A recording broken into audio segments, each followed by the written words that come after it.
Hey guys, welcome back to my channel. So first of all, just a really quick disclaimer. If I seem a little bit out of it or just kind of really low energy today, I don't know. Maybe I'm sick, maybe it's the flu, maybe it's a cold, maybe it's pure laziness. But either way, again, if I just seem really low energy, that's the reason for it.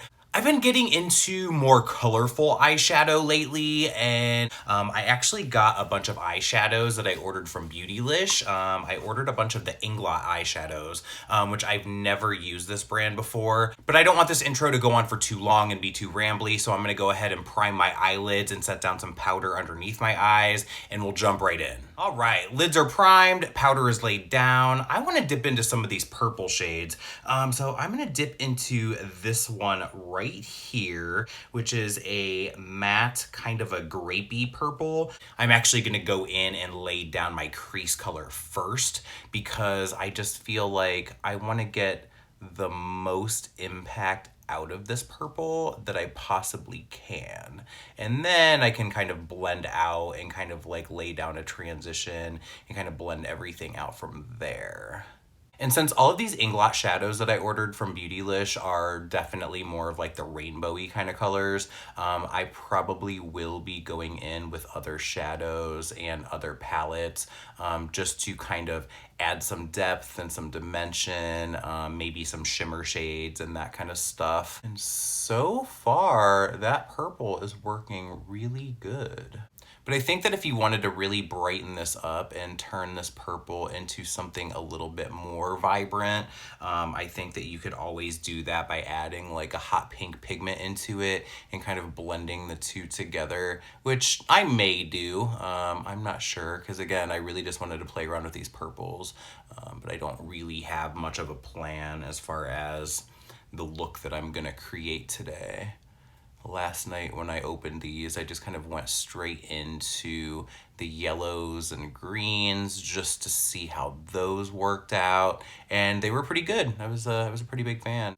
And then I'm gonna stamp that same shade into my, not even really the lash line, but just kind of outlining the entire under eye area. I really want this to be like a giant purple eyeshadow look. And this shade is actually impressing me a lot more than I thought it would because typically with a matte bright purple like this, they're just never really that good. The only one that I found so far that has impressed me at all has been the one shade from the Take Me Back to Brazil palette. It's like all the way on the right hand side of the palette and the third purple down. That one is so good, surprisingly, because I mean that's such a cheap palette. In fact, I kind of wish that BH would sell some of those shadows in larger pans as single shadows. I feel like a lot of brands are not as focused on single shadows as they are releasing their own full palette, which is fine. I mean, it ends up being like cheaper per shadow that way. But honestly, I would rather buy my own shadows individually and create my own palettes because I just feel like, I don't know, I'm more inspired that way. I feel like with the pre-made and the pre-packaged eyeshadow palettes that everybody is selling, I either feel like I won't use half of the colors in that palette,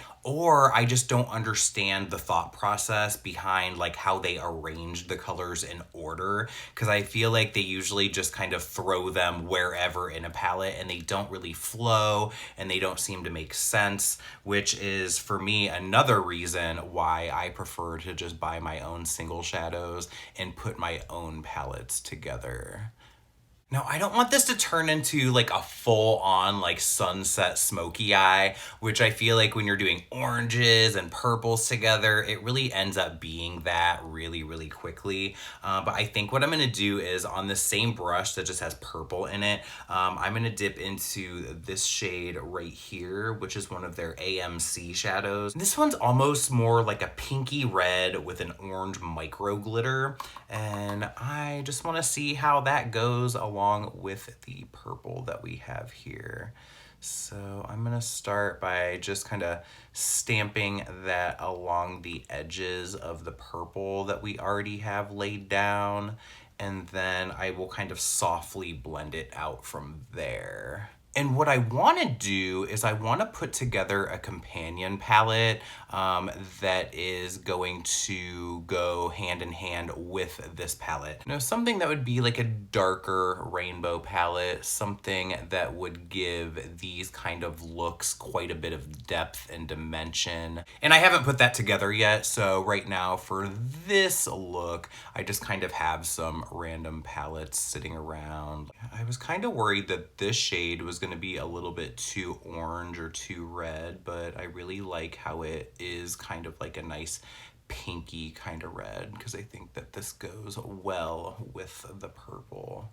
Just gonna kind of start to slowly just kind of blend out the edges of the purple into that kind of pinky red shade. And you know, I feel like I've seen a lot of like colorful eyeshadows, just kind of all over the internet.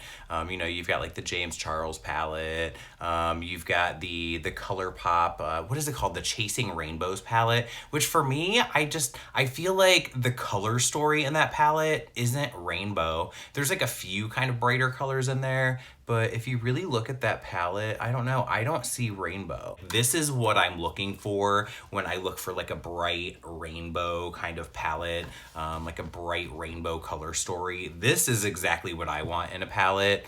So I just kind of ended up going and building my own. And Beautylish, they are so fucking fast. Like literally from the time that I placed my order on this palette to the time that it was delivered at my front door was exactly 24 hours and 23 minutes. Like it was crazy. I'm like, how did that even end up at my door that fast, you know?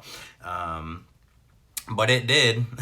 And I was really taking a chance ordering these shadows because I've never used Inglot before, so I didn't know what the quality of their shadows was like. So I feel like I made the right choice. I mean, it definitely was an investment. I mean, I got 18 eyeshadows here, and I think it was like 160 bucks. So I mean, that's quite a bit of money for an eyeshadow palette. But again, when you're putting together your own palette and you're buying singles and you're buying everything separately, it does end up being a lot more money. But then you're getting what you want, and clearly it's quality. So I think, again, I made the right decision for sure.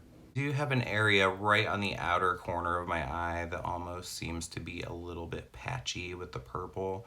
So I'm just gonna pack some more of that right into that area just to see if it ends up staying in place.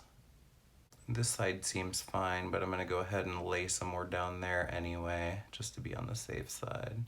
Just kind of pressing a little bit more purple over the edge of where I had originally laid down the purple and kind of blended that pinky shade into it, just to make sure that everything has a nice seamless blend. I do want to take just a little bit of this yellow shade and just a little bit kind of blend in the very top edge up here, kind of closer to my eyebrow. I'm gonna tap off the excess there because again, I don't want this to be like full on yellow. I just want to kind of add a little bit of brightness up here. So then to add a little bit of depth into the crease, I'm gonna dip into the shade Vanity from the Beauty Killer palette by Jeffree Star Cosmetics. This is a Morphe M507. I'm gonna tap off the excess, and I'm really just going to hit right into the lower part of the crease, almost more like the top of the eyelid, because I don't wanna cover what we did with the purple there. I just wanna add some more depth. And I want to keep Vanity really close to the lash line because I still want everything to read as purple. I want everything to still read really bright. I just want to keep a little bit of darkness and a little bit more dimension, just kind of, you know, right around the edges there, right where it needs that, almost more like a contour. Then on that same M507, I'm gonna dip back into this purple down here. And then I'm just going to kind of add a little bit of that kind of into the inner part of the crease. just because so far I kept most of the darkness and most of the depth kind of on the outer edge, and I just want to kind of swing it around into the inner corner just a little bit. So then on the center of the lid, I think I'm going to go in with the shade AKA. This is from the Galaxy collection by JD Glow Cosmetics. It's this nice like kind of bubblegum pink that has like a little bit of a minty green shift. And I'm going to lay that down on the center of the lid over top of the NYX glitter primer, just to add a shimmery pop right there in the center. And then very softly, just kind of softening up the edges where I laid that down. And then I'm going to use a black gel pencil on my waterline. This is the Maybelline Lasting Drama Waterproof Gel Pencil in Sleek Onyx. I don't really use black on my waterline that much, but since I was going for something super dark and super dramatic today, I figured, fuck it, we'll go ahead and black it out. And then to brighten up my inner corner, I normally would go in with like a glitter or a really shimmery shade, but today I want to go in with just kind of like a bright neon green. I'm going to use this shade right here. It's kind of green, it's kind of yellow. It has like a micro, like an ultrafine glitter in it, which I don't know necessarily shows up on the eyes, but I think it really just kind of helps to blend that color out a little bit. And I think it's pretty possible that that color could get a little bit muddy sitting alongside of purple and that pink and the black on the waterline, but we'll see how it wears throughout the day. And honestly, I just needed something that was a little bit more of a change than just throwing glitter right on that inner corner like I usually do, so we'll see how it goes. And then to highlight, I'm going to use the Peacock highlighter by Posh Pepper Beauty on the Sigma tapered highlighter brush, the F35, and I'm just going to kind of hit the cheekbones with that, a little bit on the tip of my nose, and a little bit on my forehead as well. So all that's left is for me to curl my lashes with these individual lash curlers by Lash Star Beauty and go ahead and give them a coat of the Voluminous Lash Paradise by L'Oreal. And then for lips, I've actually been obsessed with this balm right here. This is the Buxom Power Plump Lip Balm. This is in the shade Big O, and it's like a clear balm, and when you apply it to your lips, it just kind of turns them this nice kind of rosy pink. It's like a lip tint in a clear balm. It has that same minty kind of feel that the rest of the Buxom line has. And I like all of their lip products. I like the plumping effect that they give. I mean, I get lip fillers, so I get them plump from that anyway. But I feel like the Buxom products are the only lip plumping products that actually do give your lips a bigger look. Like, yeah, like a minty or a burning kind of sensation will make them feel irritated and will make them feel a little bit bigger, but I feel like the Buxom line actually does visibly plump the lips. So I like all of their products and I really love this one. But that's the entire look today. Again, we're feeling lazy this week, so I'm not doing anything with the hair. The clothes that I'm wearing right now are what I slept in last night, and it's now 4 o'clock in the afternoon, so I fucking stink. But I'm really feeling bright, colorful eyeshadow lately, and I'm really glad that I went ahead and made the investment in the Inglot brand, because everything that I've tried so far out of the colors that I bought have all worked incredibly well. Definitely expect to see some more kind of bright, dramatic eye looks from me in the future. I know that they're not the most wearable for like a day-to-day, like daytime kind of look, but I really like them. I think they're fun, and I like to watch people put on this kind of makeup, so you know, maybe you like to watch it too. Let me know what you guys think. Leave me some comments down below. Thank you so much for watching, and I'll see you guys on the next one.